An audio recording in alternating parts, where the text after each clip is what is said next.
Assalamualaikum warahmatullahi taala wabarakatuh. Saya akan menerangkan tentang pengenalan alam sekitar, ekosistem dan pencemaran.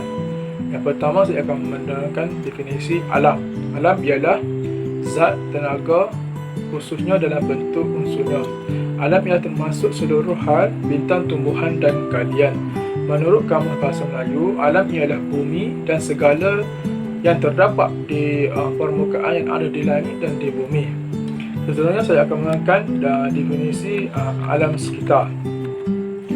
Alam sekitar merupakan segala benda hidup dan bukan hidup yang wujud secara semula jadi di permukaan bumi atau sebahagian daripadanya. Alam sekitar ini juga boleh dipanggil sebagai flora dan fauna. Alam sekitar meliputi beberapa komponen utama, iaitu unit landscape yang berfungsi sebagai sistem semula jadi tanpa penglibatan manusia, termasuk tumbuh-tumbuhan, haiwan, batu-batuan dan sebagainya, serta fenomena semula jadi yang berlaku. Seterusnya, alam sekitar ini mempunyai batasan seperti sumber udara, air dan iklim, serta tenaga sinaran, cas elektrik dan kemagnetan yang tidak wujud hasil daripada aktiviti manusia. Menurut Muhammad Marzuki 2002, perkataan alam sekitar atau dalam bahasa Inggeris disebut sebagai environment membawa masuk keadaan sekeliling dan lingkungan. Oleh itu, sekiranya berdasarkan kepada terjemahan literal, maka perkataan alam sekitar dan adalah menuju kepada apa sahaja yang melingkungi manusia, bagaimana serta khususnya perkataan alam sekitar merujuk kepada fenomena fizikal dan juga fenomena yang berkait dengan iklim dan cuaca. Seterusnya, ekosistem. Ekosistem adalah sistem ekologi yang terbentuk oleh hubungan timbal balik tak terpisah antara makhluk hidup dengan lingkungannya. Ekosistem juga lingkungan hidup semula jadi yang terbentuk sebagai hasil daripada tindakan yang menyalin antara benda-benda hidup dengan persekitaran. Ekosistem terbentuk oleh komponen hidup dan tidak hidup di sebuah tempat yang beriterasi membentuk suatu kesatuan yang teratur. Seterusnya, pencemaran. Pencemar ialah merupakan bahan pencemar seperti bahan kimia, air, haba, cahaya dan tenaga di alam sekitar yang mengakibat kesan kemusnahan, memberi kesan kepada kesihatan manusia yang sangat berbahaya. Pencemaran juga mengancam sumber alam sekitar dan ekosistem yang lain. Pencemaran alam sekitar memberi banyak kesan buruk kepada peradaban manusia. Manusia akan dinilai bagaimana ia menjaga kebersihan dan memanfaatkan alam semula jadi yang ada supaya tidak tercemar dan rosak. Pencemaran boleh dielak jika manusia sama-sama menjaga alam semula jadi dengan betul dan memanipulasikan alam sekitar sebagai hak individu mereka. Kebersihan adalah amalan yang dituntut oleh agama. Jadi, menjaga kebersihan merupakan suruhan agama yang wajib dipatuhi. Assalamualaikum warahmatullahi wabarakatuh. Nama saya Syikra Usna binti Rosli, nombor metrik 270673. Saya akan membentangkan objektif kajian yang menjadi panduan kepada kumpulan kami untuk melakukan kajian ini. Yang pertama, mengenal pasti punca-punca yang menyebabkan pencemaran alam sekitar. Yang kedua, mengkaji kesan-kesan kepada alam sekitar, manusia dan kehidupan lain. Yang ketiga, menguraikan langkah-langkah yang dapat diambil untuk mengurangkan pencemaran alam sekitar.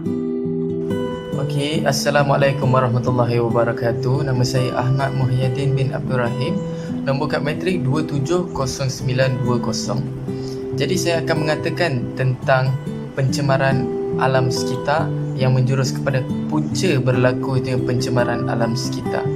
Seperti mana yang kita tahu, punca berlakunya pencemaran alam sekitar ini tidak lain dan tidak bukan, asbab yang utamanya adalah kerana tangan-tangan manusia yang mempunyai sifat tamak dan selalu melakukan kerosakan kepada alam sekitar demi mengaut keuntungan dan sebagainya. Seperti yang dinyatakan, iaitu pencemaran yang berlaku boleh saya katakan punca kepada pencemaran alam sekitar iaitu pencemaran udara.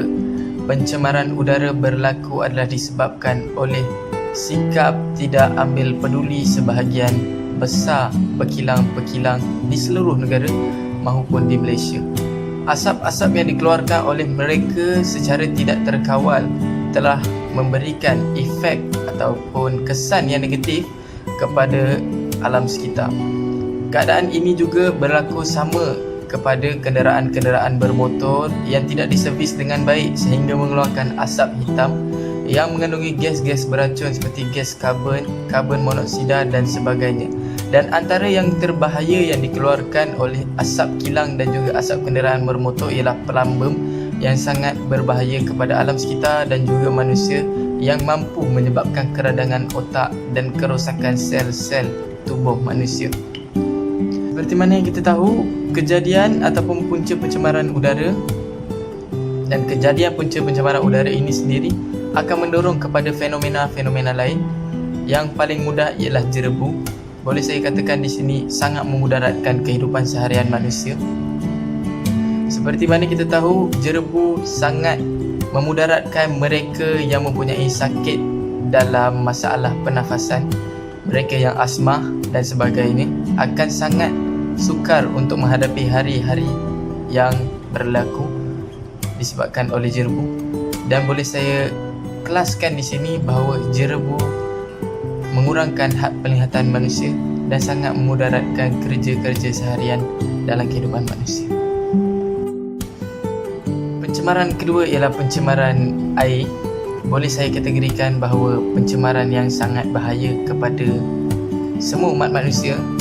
Saya ingin kategorikan air sebagai komponen yang sangat penting dalam kehidupan seharian kita semua, dan ini tidak akan dinafikan oleh sesiapa sekalipun.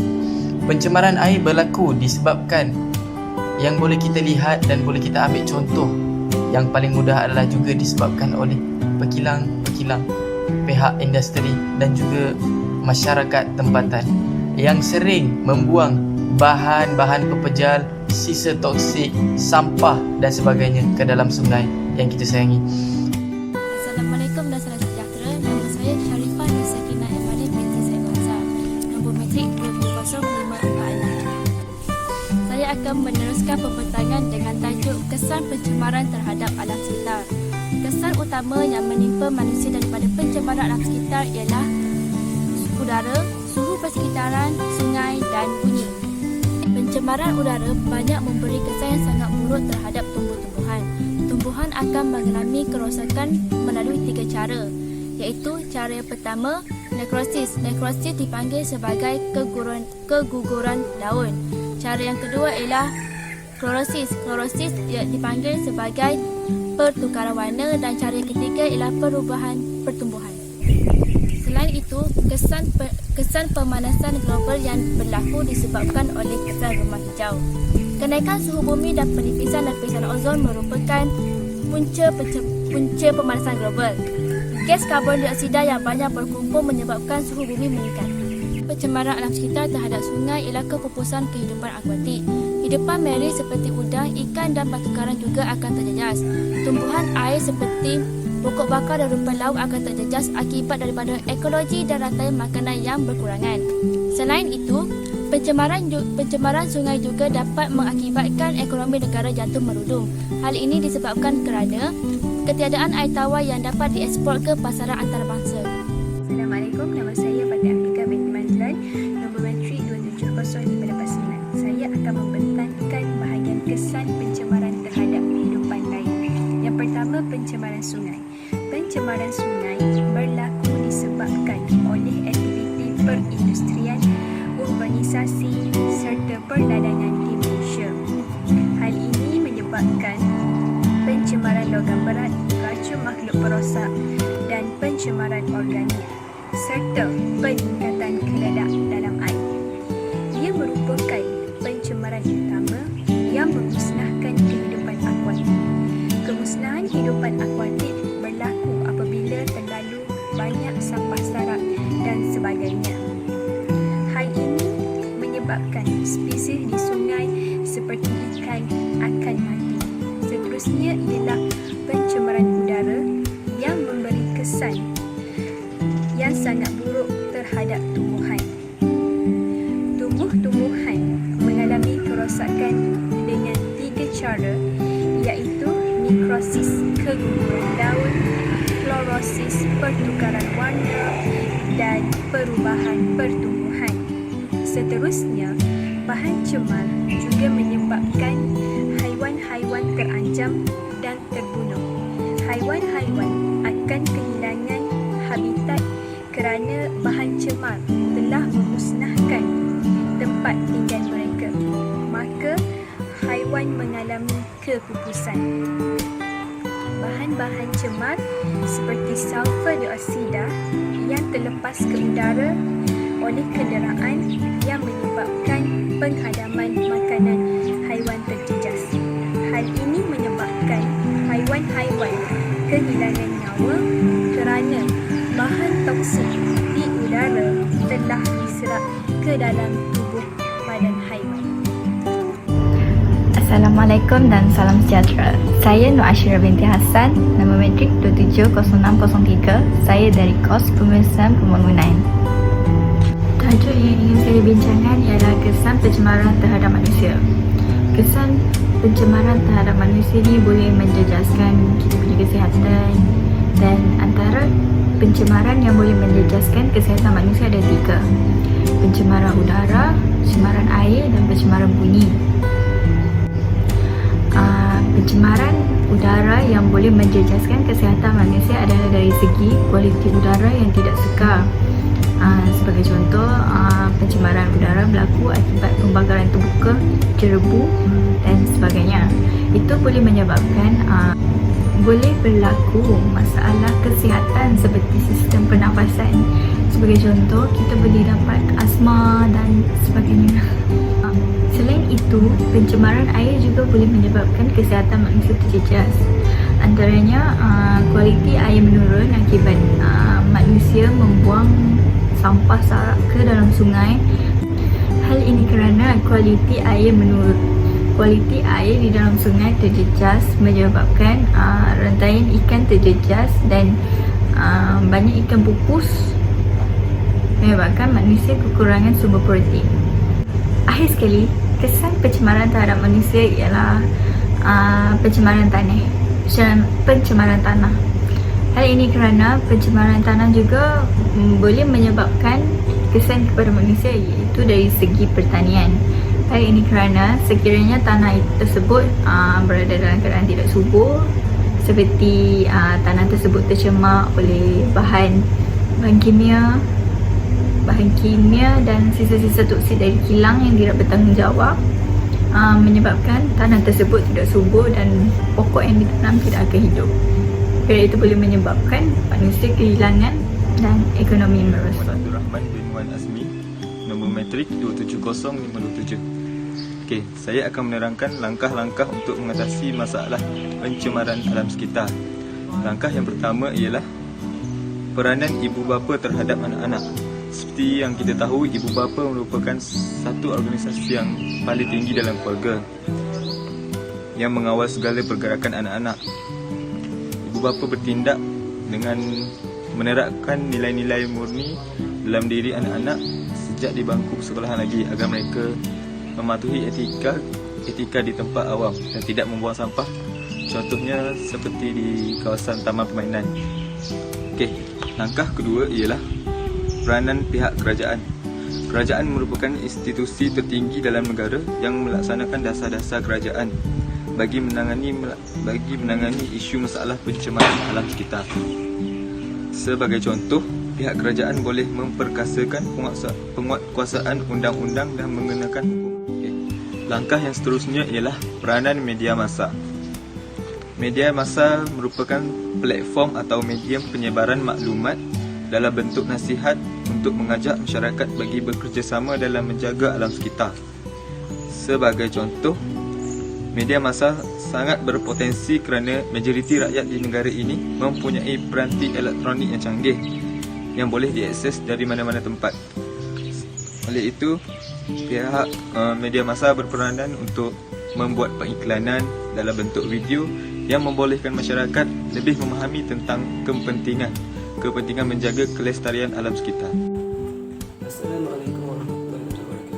Nama saya Wan Ahmad Syamsul bin Muhammad, nombor matrik 27093. Hari ini saya akan membentangkan satu isi penting dalam dapatan kajian kumpulan kami, iaitu langkah-langkah untuk mengatasi pencemaran alam sekitar. Sudah makna bahawa pencemaran alam sekitar ini sering berlaku di kawasan-kawasan yang menjadi tumpuan masyarakat berkumpul untuk bagi menjalankan aktiviti dari mereka. Oleh itu, terdapat beberapa langkah-langkah untuk mengatasi beberapa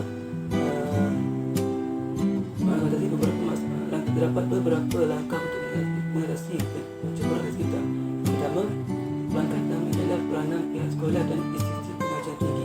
Hal ini dikatakan demikian kerana pihak sekolah dan institusi pengajian tinggi haruslah mengadakan ataupun menyediakan satu subjek yang mempunyai kaitan dengan alam sekitar, di mana subjek itu dapat memberi situasi ataupun keadaan bagaimana alam sekitar itu harus dijaga dan dijaga bagi mengelakkan pelbagai pencemaran sekitar. Oleh itu, sebagai contohlah, pihak sekolah perlu mengadakan satu ruang masa untuk membolehkan para pelajar dapat mempelajari subjek mengenai pencemaran mengenai alam sekitar. Sebagai contohlah, pelajar akan dapat mengenali jenis-jenis pencemaran sekitar apabila diajar oleh guru di sekolah. Manakala bagi institusi pengajian tinggi, pihak universiti haruslah menyediakan beberapa inisiatif ataupun projek-projek bagi membolehkan pelajar ini menerapkan pelajar bagaimana golongan pelajar memberikan inisiatif menciptai alam sekitar seperti mengadakan aktiviti gotong royong di kawasan-kawasan tercemar seperti Warahmatullahi wabarakatuh. Saya Muhammad Zaidi bin Sabri, nombor matrik 2700647. Hari ini saya akan menyimpulkan tugas kami yang bertajuk pencemaran alam sekitar memberi impak kepada ekosistem dan kesannya kepada kehidupan manusia. Alam sekitar merupakan anugerah Tuhan yang amat bernilai untuk kesejahteraan manusia. Bumi yang luas ini dijadikan tempat tinggal manusia, tumbuh-tumbuhan dan pelbagai jenis haiwan. Alam sekitar yang tidak tercemar memberikan kita satu suasana yang lebih selesa dan menyamankan. Mahukah kita melihat alam sekitar dipenuhi dengan pelbagai jenis sampah sarap seperti botol plastik, sisa pembuangan makanan dan sebagainya yang menyebabkan pelbagai jenis pencemaran berlaku. Kaedah ini boleh menjejaskan ekosistem dan kehidupan manusia. Oleh itu, usaha memupuk kesedaran tentang kepentingan menjaga alam sekitar